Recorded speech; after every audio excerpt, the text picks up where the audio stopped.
Welcome back to Show and Teller. I'm so happy that you can be here for this week's episode. Now, as I usually say, I like to bring in people who are cutting edge, who are pushing the limits, who have overcome adversity, grit, who have a story to tell. Well, let me tell you, today's guest is all the above. I'm so happy to have a mentor, a friend, somebody who has been very inspirational in my life in the Jewish community. I know Julia Blum, our guest, for many years, and she has been quite impactful in my own personal story. She's been impactful with reaching, I want to say at this point, hundreds of young professionals in the Jewish community as being a voice of reason, a mentoress, somebody who has tons of wisdom. And actually we're bringing in Julia for a completely different reason than what I thought we were originally going to talk about. And I'm so excited to hear what Julia is going to share with our audience today. So, without further ado, ta-da! Julia Blum, ladies and gentlemen, yay! And the bats go wild. All right, here we are. Julia, yes! Thank you so much for being here. Thank you for having me. I'm so grateful to have you here. And honestly, when I received the phone call to say you wanted to be a guest on Show and Teller, I reached out to you. I was like, okay, yes. Well, I've watched so many episodes, and I have so many exciting things to share, and I thought this would be a really ideal platform. Thank you. Yeah, thank you. Thank you so much. Really do appreciate it. Okay. So grateful. So let's jump right into it. Yeah. Can you tell us, Julia Blum, all the way back here to where you are right here? Give us your story. I'll try to give us a little of your background. Yeah. And if something catches my ear, I might ask you a couple questions along the way, but let's start off. Okay. So I was born in LA. I'm the oldest of 4 girls. And when I was 3, I started to learn piano. And when I was 7, I started to study ballet. And I really wanted to learn acting. And I asked my parents, since we're from LA, we moved to Beverly Hills when I was about 5 for kindergarten because my mother's a teacher, and it was really important to her that we get and be able to have access to the top education. So that was the opportunity at the time. We weren't the fancy people of Beverly Hills, and I had friends who were. We were not, but we had a really beautiful childhood. My mother stayed home with us and taught me how to read really young and was really supportive of anything that I wanted to do. Both my parents. And that became a thread throughout my life, as you'll see when my game plan sort of switched. But I wanted an agent. I asked them if I could have an agent when I was about 8 or 9, and they said no. But when you're 12, if you still want one, then we'll support you. Just for some context, who were you looking up to in Hollywood? Who was the performer? I had some friend you were already of my Julia little Blum. sister. Okay. No, some friend of my sister's was doing professional performing, and I thought, this is just the next step for me. I'm 8. This is the next step for me. I was a little driven little girl.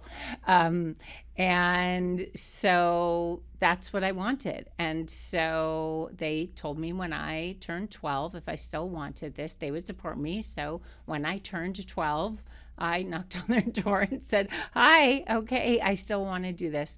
And they supported me. They took photos of me in the backyard, sent them out to child agencies. Acting, musical theater, musician. All of those things. You were covering it all. Yeah. So I was singing. I was doing theater already. And so then I got many rejections, but 2 agencies were interested in meeting with me, and I signed with one of them.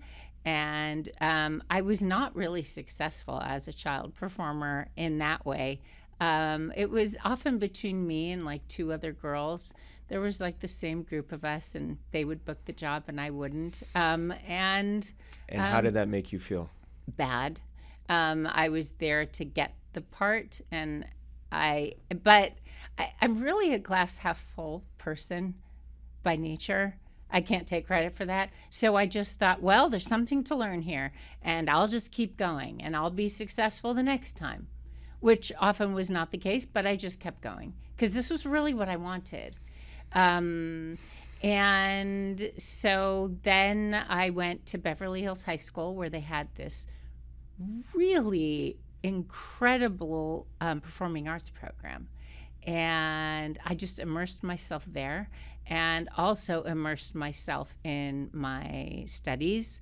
And I decided at that point with my agent, and I had like a little team, that I was going to really focus on the long-term career, even though I was like 13. So we were going to go for the long-term career, go for the studies, go for me. I had my sights set on getting into a really good college. Long-term career can mean Juilliard, could mean right, exactly. Berkeley School of Music. Sort of like Meryl Streep, like longevity, because a lot of my friends at Beverly Hills High School were in and out of high school.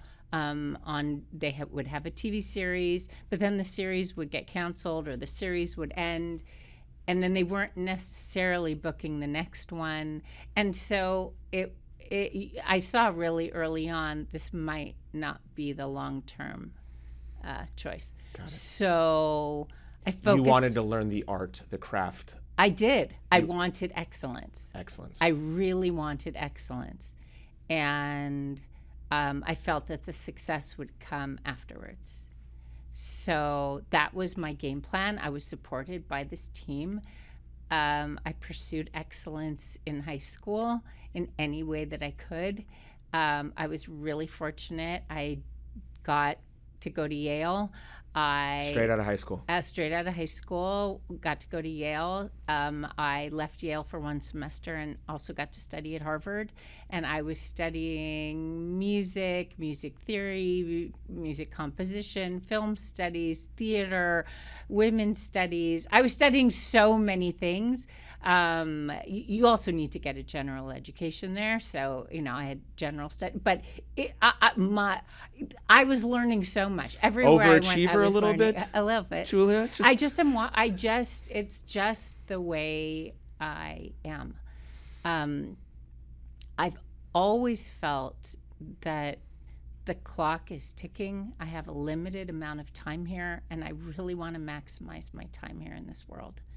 And at that stage, I really thought that it was going to be the pursuit of this grand career as a performer.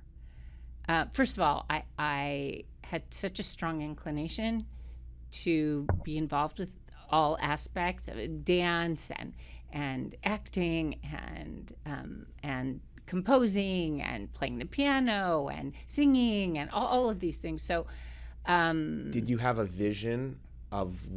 You just gave us acting, piano. Did you have a vision that you were going to be at the Pantages or the Dorothy Chandler Pavilion? I mean, you were going to be the one-woman show, or you'd be get a Tony Broadway, one day. Yeah.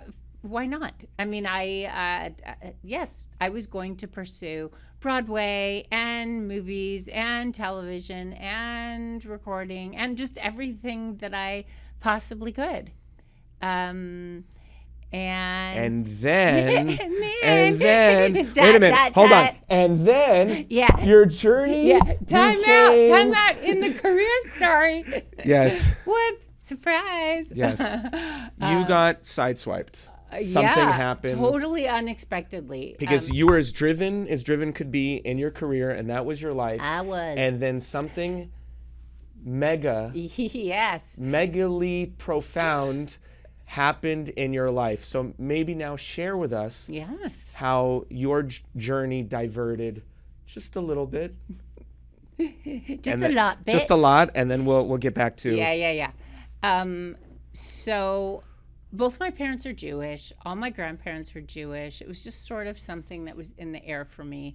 I actually had, throughout this time, I also went to Hebrew school, a local Hebrew school. From the time I was 8 I had a bat mitzvah. Then I went on to do Hebrew school while I was in high school. One of the only people I knew who was still in Hebrew school. But it was really important to my parents that we be more educated than they were in all areas. So Jewishly educated was also important.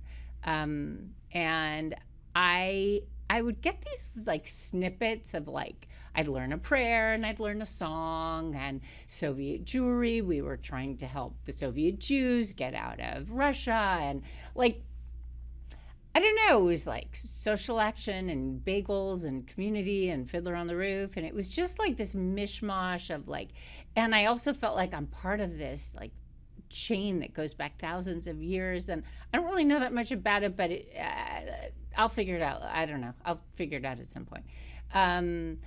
And then as I was journaling more and more throughout college, just a lot of these questions about like, well, why am I even here in the world? This is not a Jewish question. This is just an existence question.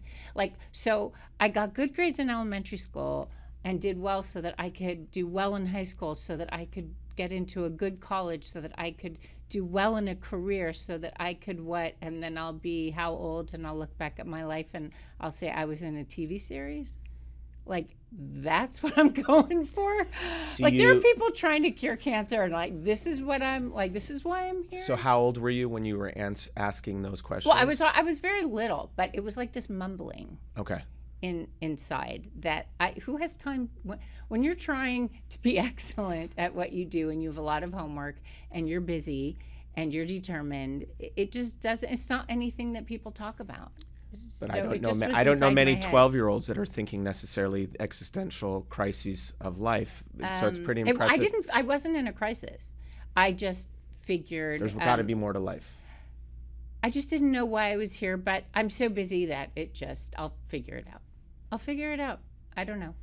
And, and then like a grandparent passed away, and then it's like, people die. What am I doing here? And then it's like, all right, well, you know what? I'm just going to bring joy to people by being on Broadway and get a lot of fulfillment out of that. And I don't know. I just didn't have an answer. And I didn't know how the Jewish part fit in, because I didn't really know what we believed. When I was in college, one of my closest friends was like, "You're Jewish? What do you guys believe?" And I was like, "I don't know." And it was like, "Do you believe in God?" And I was like, "God of Abraham, Isaac, and Jacob. Yes, we do." I was like thinking back to like prayers and things, and like I was like just like, grabbing whatever I could. But it bothered me that something that was as emotionally significant to me in my life, I was so ignorant about. Like my inner, the level of significance within me of being Jewish was very high, and my knowledge level was unusually low, and I just couldn't really tolerate that discrepancy. It just was really painful for me also to feel like, so I was plopped into this world, and I don't know why I'm here, and I don't know why anybody's here, and then we all die.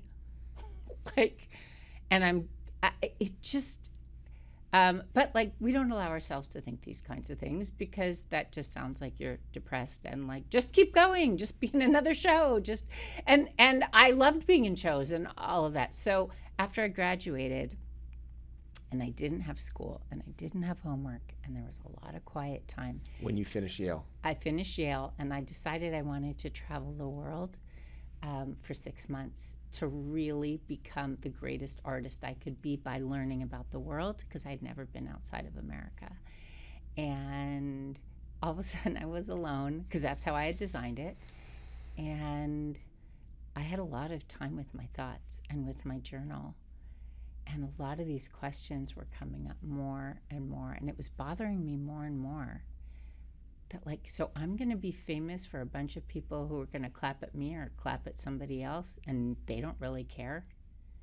Because I'll tell you, when you are, let's say, the star of a certain show, you have an understudy who's just waiting for you to get a sore throat.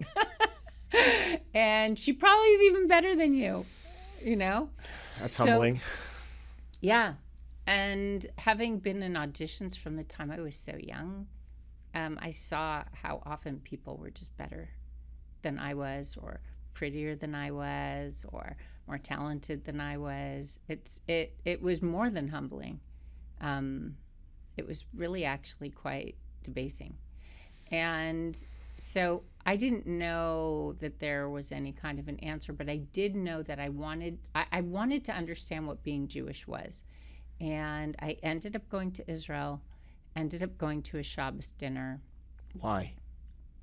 Because why not see how the ancient Israelites live in Israel? Like, I had nothing to do. Ancient Israelites. Yes, I mean, like, who knows? This is like, they have Our wisdom. people. Our people. Oh, look at these interesting people with the scarf on their head looking like Fiddler on the Roof. This is going to be so interesting. And I'll be so cultured. I will. This is my anthropological mission. Yes. I'm going to go discover the ancient Israelites. And yes, and so it was like, this is a one-off. I'm in Israel, and somebody's like, hey, Jeff Seidel said, does anyone want a Shabbos dinner? And I was like, oh, I don't know, I would do that. So I did. And little did I know that at that Shabbos dinner, they started to talk about, why are we here? What happens after we die? What does Judaism mean? Like, essentially like my diary entries. And I wanted to learn more. I really thought it was intellectual. How did you leave that? I mean, how did you leave that? I don't know what this was, but I would like to study more. I'm a student. I like school. Give me homework. I have a lot of questions. I'm going to walk in with my questions, and then I'm going to leave. And I walked in, and I was so compelled by the answers, I decided to study more. But it was the first time that studying something actually meant integrating it into my life. So I had a lot of thinking to do. And at the end of 2.5 months. So you when you say you studied by yourself, or did you go to a school? No, I went to a seminary for women. I was very. Can you describe what a seminary for women is? Yeah. Seminary for women, for all of you folks at home. It's basically a school where all the students are women, and you get to study Judaism. Like, all the questions that I had. For like 8 hours a day? As many hours a day as you want. This was a place called Neve Yerushalayim, where they have scholarships, so I didn't have to pay. I got to walk into a classroom. I got to meet with people and ask any questions that I wanted. I got to show up however I was, and stay however long I wanted and study. So that's what I did. And after 2.5 months, I felt I couldn't leave this, what I guess most people would call an Orthodox Jewish life. I couldn't leave that behind. So people can understand. So you might have at the beginning been learning stuff on an intellectual basis. Mm-hmm. But as you were learning things intellectually, what was happening to you in your own growth, your own spirituality? Does one just learn something intellectually and leave it there, or do they practically bring it into their lifestyle and start observing or practicing? How does that work? That's a really good question. I can only tell you how I integrate things that I learn. You might not have noticed, but I'm pretty intense. And you're a delight, Julia. And when something is important to me, again, I am wired where the clock is ticking. I do not have time to waste. So I need to find out about these things. And if that means some decisions to make, then I have decisions to make. So if I would learn about the idea of Shabbos, of keeping the Sabbath, and I would have to grapple with that idea. Is this something that I want to do? Is this something that I'm interested in doing? Is this compelling for me? Am I willing to change my life?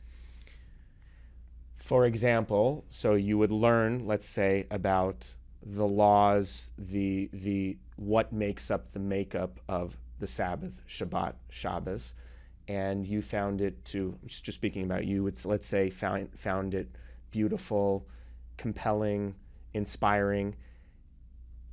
In your case, did you just say, okay, I'm now going to uphold the laws of the Sabbath, and I'm going to now, from my knowledge, keep the 25 hours of this holy Sabbath and observe it, and now be hanging out with these families like I did when I had that first dinner, and now I'm going to be not tearing toilet paper. Like, what was your progression there? There wasn't much of a progression. It was so uniquely and profoundly compelling, the way that these families were living. I was not willing to leave it behind. It was a value proposition. Is the way I'm living now better? Or is this long-term better? I'm a long-term thinker. So which is the better long-term proposition for me? And I chose what I thought was the better one for me. And if it's hard, too bad. Too bad. I was not willing to let myself be weak in the pursuit of something that was excellence. It's just my definition of excellence shifted. That's beautiful. That's amazing. That's fantastic. And I think everybody should live their life that way.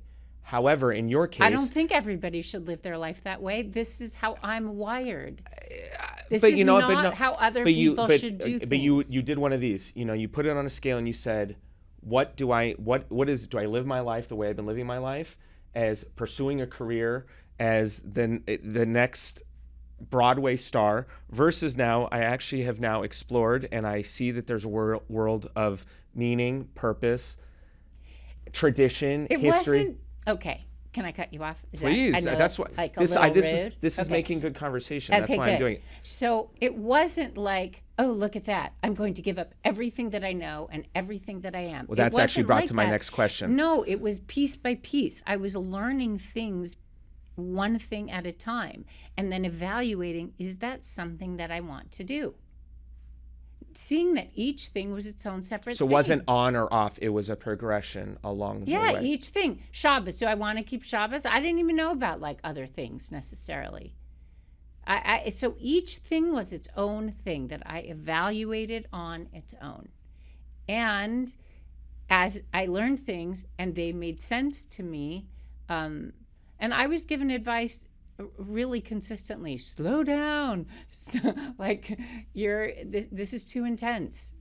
And I did things the way that I needed to do things. I don't suggest that other people do it that way at all. I don't think that it's the way for other people. I don't know other people. I can't say. I know that this is how I'm wired, so that is what felt right for me. I couldn't live with myself doing it differently. I couldn't. That's how I needed to do it. Julia, would you say that you were branding yourself now as an Orthodox Jew, and now that I'm an Orthodox Jew, this is how Orthodox Jews do things, and therefore now that I'm an Orthodox Jew and there are certain aspects of this religion that are so important to me, now I have to grapple with the fact that I had this career that I was so incredibly going after, that was such a huge dream of yours, priority of yours, and oh my gosh, Shabbat is so beautiful, it's so incredible. However, maybe there's an audition on Friday night, or this big show on a Saturday, and now how did you overcome that? Now two things which are so important to you. Mm-hmm. Were you able to figure that out? So I really thought that there's a way for me to try to integrate these.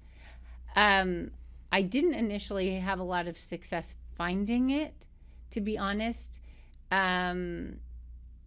because the truth is, let's say keeping Shabbos. Okay, so Broadway is probably not then going to be the best path for me, even though there's like weekday shows. Shabbos is a pretty key time for Broadway. So, but there's TV, there's movies, there's recording, there are all sorts of things. But and so I did try to integrate. I came back to LA. I reached out to my agent. I told her that I keep Shabbos. I started going out for roles. There was a TV series. I ended up getting hired for the TV series. And the first day of shooting was going to be on a Friday. And I was so new to observance that I didn't know, like, so you call a rabbi and you say, what am I supposed to do? Is there a workaround? Is there something, is there not a workaround in terms of like, but like, what do people do in this circumstance? Or what could I do? Is there a way to navigate this? And I didn't know enough. I was such a newbie that I just turned down the TV series. And my agent fired me. And did you feel good about yourself I after? felt amazing. Wow. I'll tell you why. I wasn't expecting that answer. No, I'll tell you why. Because my whole life, I felt, when you're a performer, you're always begging people energetically to pick you. Like me, pick me, want me to be in your thing, think that I'm talented, think that my voice is good, think that I'm a good dancer. You're always asking to be picked. Validation. And I was always scared that I didn't have integrity. And what I really wanted deep inside was to know what I stood for and to have the strength to stand for that. That was really my dream. And I was scared that when I started embarking on this more observant journey, that I was going to be really excited about it. And then, like, you know, Barbra Streisand was going to call me. I don't know Barbra Streisand. There's no reason why she would call me. And say, Julia, I want to do a concert with you this Friday night. And I'd be like, oh, Shabbos can wait. And that I didn't actually have the integrity that I had dreamed of.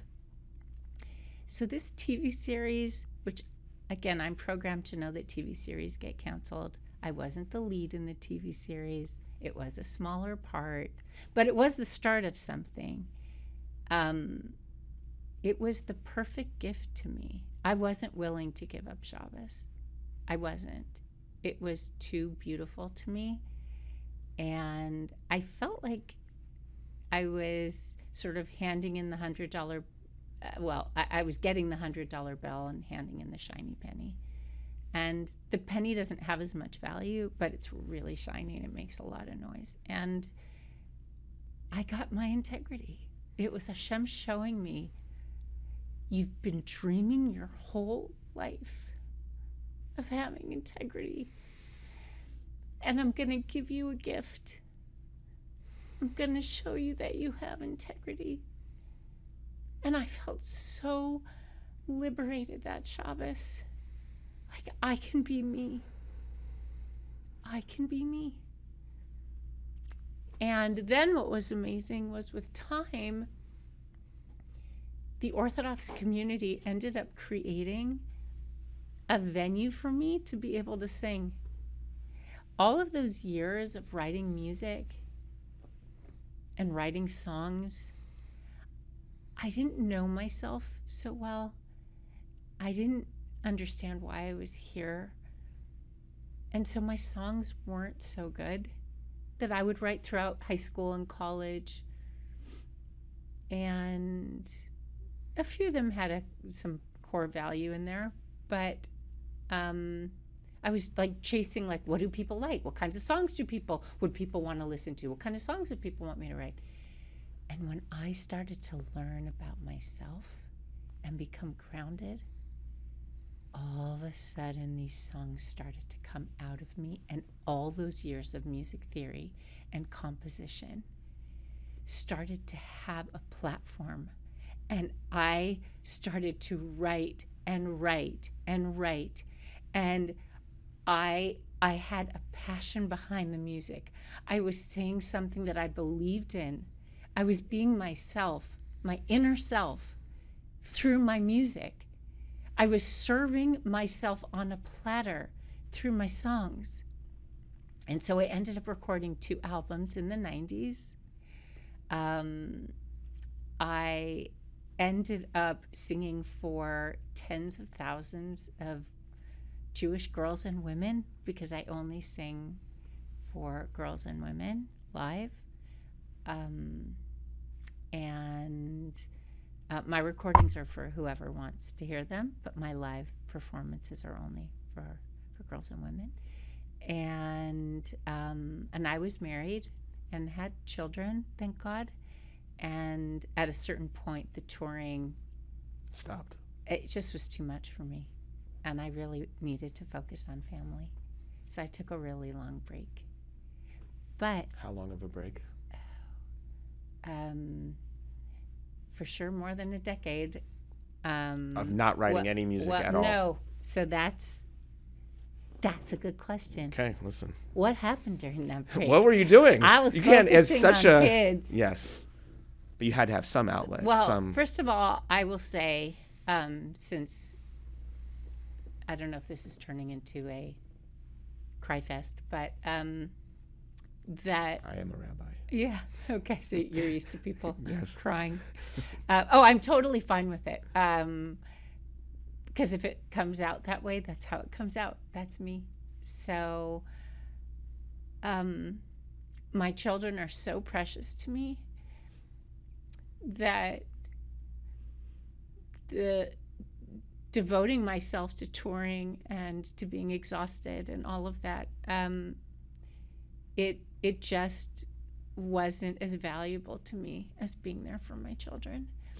And I always was trying to fit it in. Like I would take the red eye so that I could do the afternoon carpool, and then fly back so that I could be there first thing in the morning, get off the plane, and then get everybody ready for school in the morning, even if I was away for a week or so. So that really was what I needed to be doing, and I knew it's what I needed to be doing. And what ended up happening in terms of the music, it's almost like part 2 of what happened when I became observant, which is real life was enabling me to grow and expand into a stronger version of me, a more insightful version of me, a more sensitive, a more humble version of me. And that ended up creating music and songs and ideas. So in this time away from touring and creating music, I was building within myself this clarity and more self-awareness that then fuels more and more music eventually. What ended up happening during that break, there's one song in particular that I had started. It was like half a song, and I could have just turned it. It was me and just percussion, me and an African drum, and I could have just kept it at that. But the song, the song is called "Wake Me Up," and during this time away, I started to see other people who were pursuing their art and their creativity. And I really felt like, wait a minute, I don't want to miss out. I have creativity. I have art. I'm going to continue writing music, and I am going to wake myself up from falling into this pattern of, wasn't even a pattern. It was, I was noticing that I was starting to let go of sharing this music with other people. It was a buildup of creative content with nowhere to go at the time. And I wrote this song, and there were so many parts to the song. And it got me so excited to do music again, thinking about the time when I'd actually be able to record all the different harmonies and parts in my head. And it's one of the songs that I'm releasing on my next album. Which brings us to you have two albums on Spotify and Apple Music. Yes, they're all. After recording those two albums in the 90s and singing the tens of thousands of girls and women, you took a long break. We already went through that, but now you have new music coming out. So explain to us what's happening. Right. There's a new awakening now. Yes. So all those years of building myself and starting to look once again into songwriting and music as a way for me to share myself with people. About 4 years ago, my husband and I decided that it was time. And why?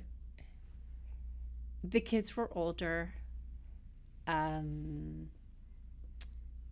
youngest is 21 now.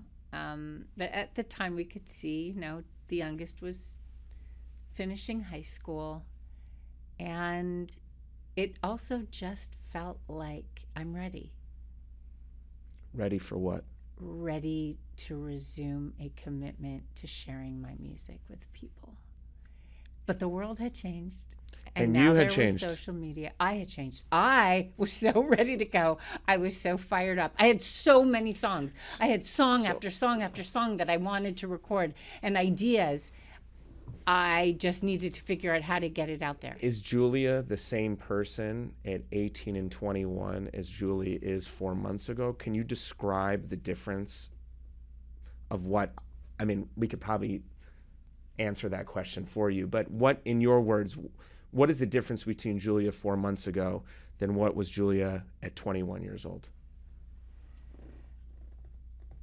I can describe it based on the secret sauce. The secret sauce has been the slow and steady and sometimes painful growth process, and sometimes absolutely elating growth process that living a Torah life has provided for me. I have become the stronger version of myself. I have had access to wisdom that I never had. I have a sense of a mission of myself and the gifts that I have, knowing that these are gifts that God gave me for however long I get them, and that they're here to use. And I think the greatest difference is a sense of dignity that this lifestyle has provided me with. Can you describe that word dignity? Yes, I really can. Remember me as a 12-year-old auditioning in rooms with 30 girls who look like me, being asked to wear a bikini because the part calls for wearing a bikini, and having to walk around in a bikini in front of the producers behind the desk, and then being told, thank you, meaning, no thank you. Versus growing myself into a woman who is primarily a soul with a body aligned with a mission of taking this physical world and elevating it. Whether that's my Shabbos table, whether that's my clothing, whether that's my appearance, whether that's my music, my speech, the money that we have, There is no arena that is closed off in this physical world that I cannot potentially elevate if I'm aligned in the right way. And what that has brought me is a tremendous sense of inner strength and dignity. I no longer am the 12-year-old girl begging people, please cast me, please pick me, please like me. I have an inner sense of myself. I answer to certain values. And that is my guide. And it is not for sale. That is irreplaceable. I feel so blessed that somehow, of all the people in the world, I got plopped out of Yale graduation, somehow made it into Neve Yerushalayim, this Jewish seminary, when I didn't even know Orthodox people. And Hashem wired me in a way already where I was able to access what I saw and integrate it into my life for my own betterment. And now I have an album that I've been working on for 4 years with so much beautiful music. This album is the culmination of my entire life of musicianship, from Yale, from Harvard. I have particular professors who I can think of who taught me specific things. And those lessons are showing up in my work on this album. I write all the lyrics. I do all the arrangements. I sing the parts. Once in a while, I'll have a guest vocalist if I want a different vocal texture than what I can provide. I produce it myself. Hashem blessed me with a brilliant and incredible sound engineer to be able to help me bring my vision to life. We worked for 3.5 years, built a home studio, and I am launching this music. And I am so excited to share this part of myself with people. I'm so happy for you. Thank you. I'm so happy for you. Thank you. Can I talk about some of the songs? Please. But tell us when's the launch date of this album? Not a particular launch date Okay. yet, but Okay.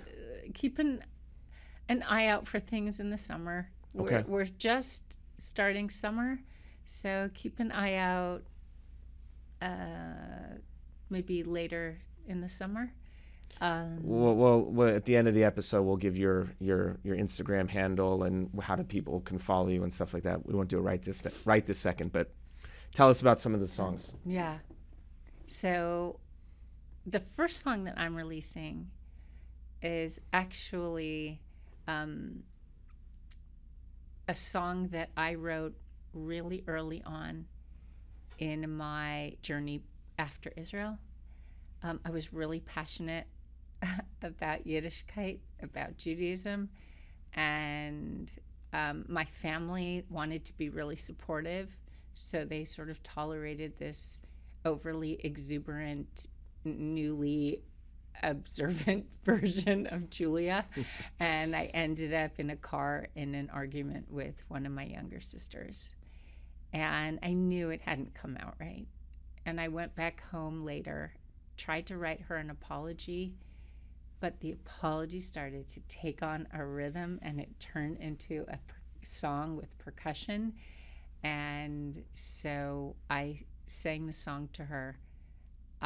When I would tour, I would sing that song and tell the more detailed story of it with just a drum, which was a little unusual for my Orthodox female audience, and people just really welcomed me and my musical style.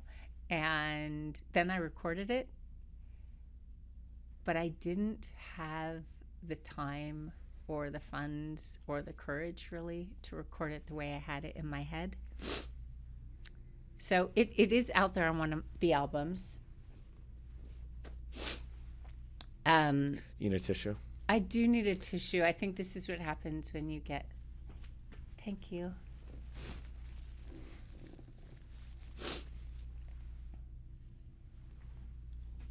That probably was really loud in the microphone. Sorry.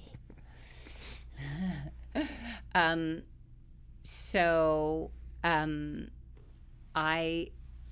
had always wanted to re-record it. And now I have. And this is with stacks and stacks of me drumming, stacks of vocals coming out of all sorts of places. I'm seeing like good vibrations with like Brian Wilson layers. I was experimenting with layers and layers and layers of my voice and more and more. At a certain point, the sound engineer was like, "Julie, I think this computer is exploding. I don't know how we can get so many drum tracks." But it was like, he's really amazing about saying yes and figuring out a way. He just would figure out a way. And so this was all of my musicianship, me pouring myself into every single track of this song. And because there's a first full circle moment about this song, because it's a song that some people had already heard me sing, of those tens of thousands of girls and women who saw me perform that, this is now the original vision of the song that I heard in my head when I was just playing one little drum. Wow. For all these people. That's incredible. That you had the vision and it was always there, and now you actually have the opportunity to actualize it. I feel so blessed for my best friend and partner in life, my husband, who has been behind this from the beginning and felt like, "Julia, it's really time. It's really time for you to do your music again." And tolerated listening to me record the same thing, like the same sentence over and over and over and over and over and over. Remember, pursuit of excellence, that's still me. And so I wouldn't stop until I felt that each track had achieved a certain level of excellence. So that's the first song I'm releasing, Hey Little Sister. So hey, if you have a little sister or someone who feels like your little sister, just wait. Can I share about another song? Please. That I'm releasing on the album? Please.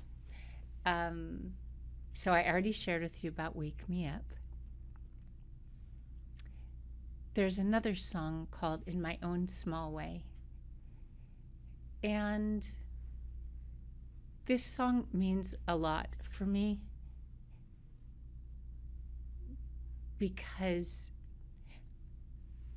I once saw this Hanukkah video, and the Lubavitcher Rebbe was saying that when you look at the stars from far away, they look so, so small.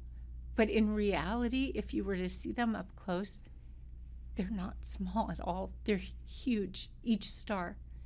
And he said, each person is the same. When you're far from a person, they may seem very small, but that's because you don't know their greatness. And each person has greatness. And so this song is about the fact that, like a star in the night, in my own small way, I have things that I can accomplish. I know that I'm small. I know that in my time in this world is limited and may be until 120. And I also know that I have the potential for greatness, and I see it in every person. And so I want so much to be able to share with people about their greatness. Can I share one other thought? Please. I want to talk about, well, it might be two thoughts. We'll accept it. Okay. One thought is sort of the driving force behind this album. I am aware that a lot of people in this world struggle and suffer and feel alone. And I've had many, many struggles myself. And I wrote a song called Diamond. And the idea behind this song is to say to someone, you are my diamond. And sometimes a diamond might be buried beneath dirt, but its value is the same. And when I look at you, what I see is a shining diamond. The driving force behind me finally putting this music out there, and what would keep me going for 3.5 years of song after song, was knowing there may be one person out there who needs to hear that he is a diamond and that she is a diamond.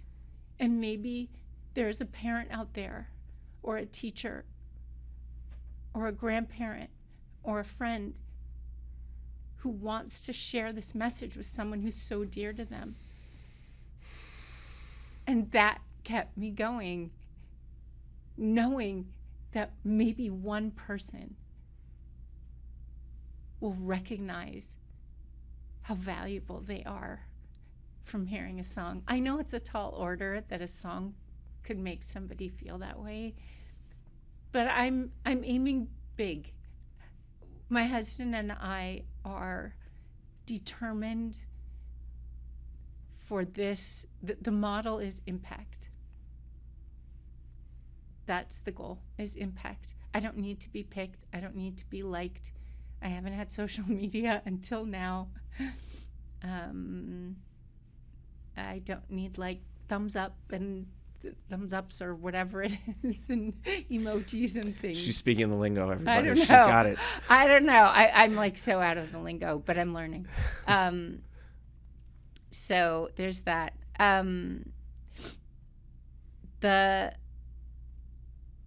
There was one other thing that I had wanted to share. So maybe while I'm trying to remember, what question do you have for me? I took over a little bit. No, it's okay, Julia. It's your words are poignant, and you can see. I think what's going to be captivating here is that you're speaking from the heart, and that your neshama, your soul, is coming out.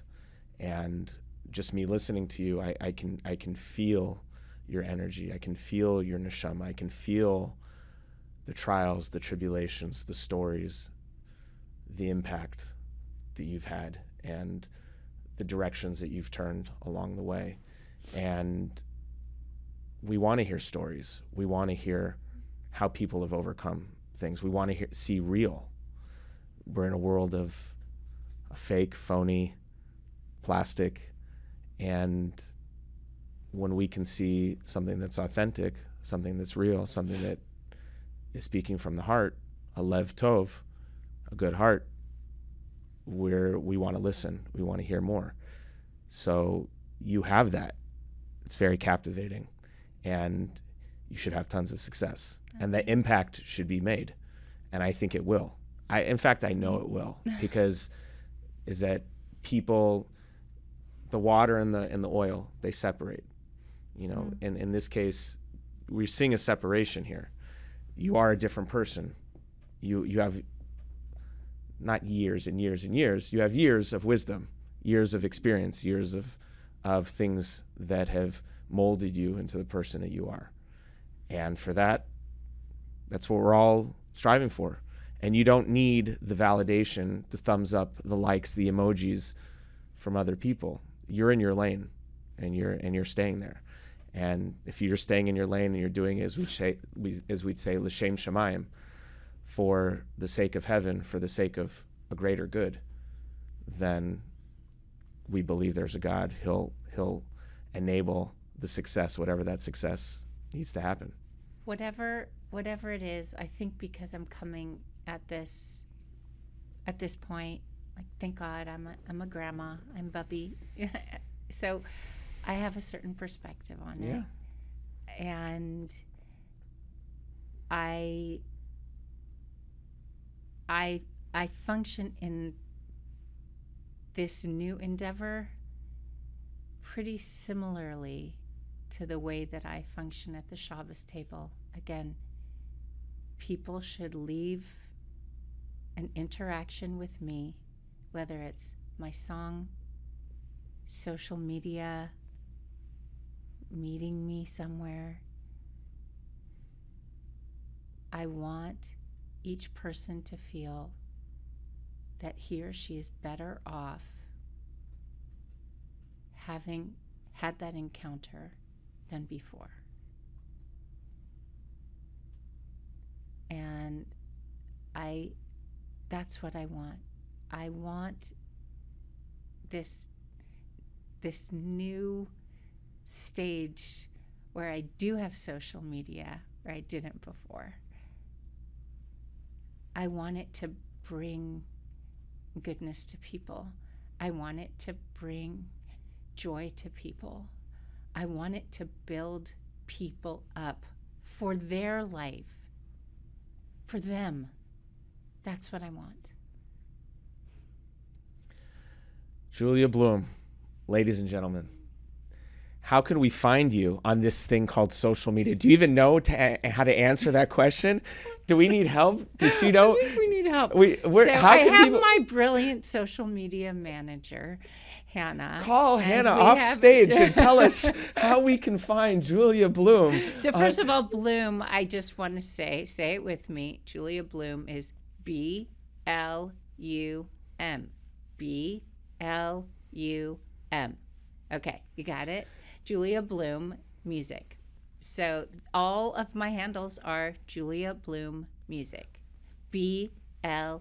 We're getting thumbs up from Hannah off stage. Yes. So yeah, that's everything. That's my website. And if people want a sneak peek, there is a website that has some cute videos on there.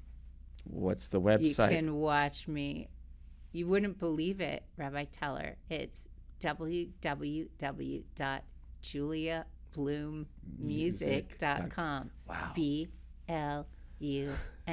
That's it. There we go. It's almost a song. I'm like about to take out my drum now. BLUM. Yeah. Amazing. So, yes. Thank you for having me. Julia, it's been a pleasure. I've been like admiring this podcast. Thank you. And admiring your guests and the way that you make people feel so comfortable to be able to share their stories. It's such an art. And I am really grateful. Do you know this is my first podcast that I was ever on? First of many, hopefully. But we'll remember the first. My first podcast. Amazing. Yeah, so we'll see. God willing. You should have many more. You should go from strength to strength. Amen. Hashem should bless you and your family. Amen. And you should continue to make that impact. Amen. And that people should hear who you are. Amen. Thank you. Thank you. Thanks, guys. Have a good one.